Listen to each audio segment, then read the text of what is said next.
ወዶኛል ከሁሉ በለው አምላኬ ምን ብዬ የእርሱን ደግነት ልናገር ወዶኛል ከሁሉ አብልጦ እግዚአብሔር ተመስገን ክበር ዘላለም ልበለው አምላኬ ምን ብዬ የእርሱን ደግነት ልናገር ወዶኛል ከሁሉ አብልጦ።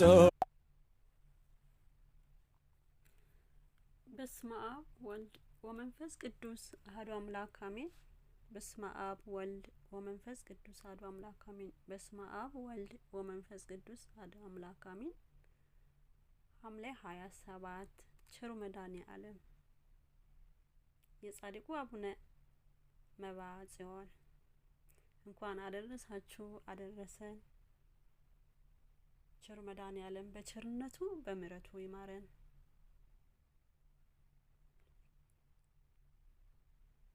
በስመ አብ ወልድ ወመንፈስ ቅዱስ አሐዱ አምላክ አሜን።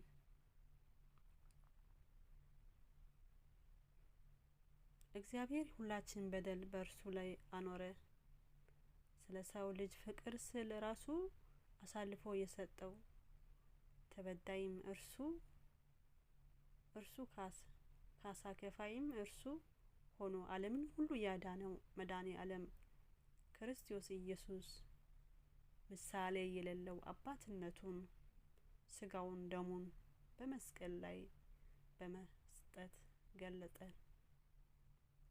ጌታችን በተሰቀለ ጊዜ የሆነው ወንጌላዊ ቅዱስ ማቴዎስ በምዕራፍ 27 ከቁጥር 45 እንደጻፈው ከ6 ሰዓት ጀምሮ እስከ 9 ሰዓት ዓለም ሁሉ ጨለማ ሆነ።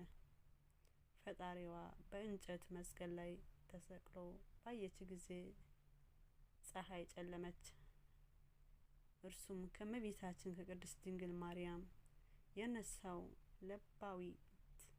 ነባቢት የሆነች ስጋ ነፍሱን ከስጋው ለያት። ሐዋርያው ቅዱስ ጴጥሮስ በአንደኛ ጴጥሮስ 3 ከቁጥር 18 እስከ 19 በስጋ ሞትን ስቀምስ በመለኮት ሕያው ነው እንዳለ እርሱ ከመለኮት ሳትለይ ከስጋ ተለየች። በዚህ ጊዜ ስጋ ከመለኮቱ ሳይለይ በእንጨት መስቀል ላይ ተሰቅሎ ነበር። እንዲሁም ነፍስ ከመለኮት ጋር አንድ ሆና እስረኞች ነፍሳት ትፈታቸው ዘንድ ወደ ሲኦል እንደወረደች ይነግረናል። እርሱ ከሰማያት በላይ ከፍ ከፍ ያለ ልዑል ባህሪ ከአብ ከመንፈስ ቅዱስ ጋር በጌትነቱ ዙፋን ተቀምጦ ያለ ለእርሱም ምስጋና የክብር ገንዘቡ የሆነው ራሱ ሰውቶ ያዳነን የመንግስቱ ደጆች በፈሳሽ ደሙ የከፈተልን ነውና ለእርሱ ስግደት አምልኮ ይገባል። ሐዋርያው ቅዱስ ዮሐንስ በሁለተኛው መልእክት 1 ከቁጥር 7 የእግዚአብሔር መንፈስ በዚህ ታውቃላችሁ ኢየሱስ ክርስቶስ በስጋ እንደመጣ የሚታመን መንፈሱ ሁሉ ከእግዚአብሔር ነው። ኢየሱስ ክርስቶስ በስጋ እንደመጣ የማያምን መንፈስ ሁሉ ከእግዚአብሔር አይደለም። ይህ የክርስቶስ ተቃዋሚ መንፈስ ነው። ይህ እንዲመጣ ሰምታችኋል፣ አሁንም እንኳን በዓለም ላይ ስል ይነግረናል። ዳግመኛ በአንደኛ ዮሐንስ 4 ከቁጥር 2 እስከ 3 ብዙ አሳቾች ወደ ዓለም ገብተዋልና እነርሱም ኢየሱስ ክርስቶስ በስጋ እንደመጣ የማያምኑ ናቸው። ይህ አሳቾች የክርስቶስ ተቃዋሚ ነው ይለናል። ታላላቅ ቅዱሳን አባቶች ስለ ጌታችን ፍጹም ፍቅር በየዘመናቸው ተናግረዋል። ነቢየ እግዚአብሔር ቅዱስ ኢሳይያስ በትንቢተ ምዕራፍ 53 ከቁጥር 1 እስከ 12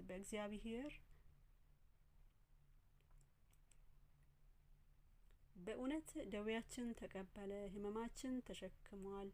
እርሱ ግን ስለ መተላለፋችን ቆሰለ፣ ስለ በደላችን ደቀቀ። የድህነታችን ተግሣጽ በእርሱ ላይ ነበር፣ በእርሱም ቁስል እኛ ተፈወስን።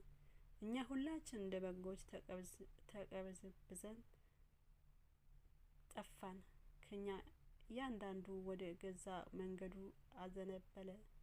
እግዚአብሔር የሁላችን በደል በእርሱ ላይ አኖረ። ተጨነቀ፣ ተሰቃየም፣ አፉንም አልከፈተም። ለመታረድ እንደሚነዳ ጠቦት በሸላቾቹም ፊት ዝም እንደሚል በግ እንዲሁም አፉን አልከፈተም እንዳለ ብርሃነ ዓለም ቅዱስ ጳውሎስ በኤፌሶን መልእክቱ ላይ ምዕራፍ 2 ከቁጥር 5 እስከ 10 እንደጻፈው ከወደደን ከትልቁ ፍቅር የተነሳ በደላችን ሙታን እንኳን ቢሆንም ጊዜ ከክርስቶስ ጋር ሕይወትን ሰጠን። አስቀድሞ ያዘጋጀውንም መልካሙን ስራ ለማድረግ በክርስቶስ ኢየሱስ ተፈጠርን። ስለ ሰው ልጆች የተቀበለው ፍጹም መከራ ሲነግረንም ክርስቶስ ደግሞ ቤተ ክርስቲያን እንደ ወደዳት በውሃ መታጠብና ከቃሉ ጋር አንጽቶ እንዲህ ቀደሳት ስለ እርሷ ራሱን አሳልፎ ሰጠ። ኤፌሶን 5 ከቁጥር 25 እስከ 26 ጽፏል። አንዳንዶቹም ይተፉበት፣ ፊቱንም ሸፍነው ይጎስሙትና ትንቢት ተናገር ይሉት ጀመር። ሌሎቹም በጥፊ እየመቱ ወሰዱት ይላል ቅዱስ ማርቆስ በወንጌሉ 14:65። ይህን በመስቀል የተከፈለልን ዋጋ የተሰጠን ልጅነት ያገኘነው ክብር ዘወትር ልቦናው ልናስበው ይገባል። አምላክ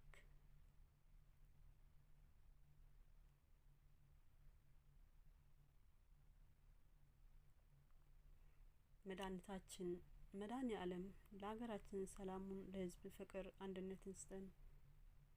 የጻድቁ አቡነ መብዓ ጽዮን ምልጃ ጸሎት ከኛ ጋር ይሁን።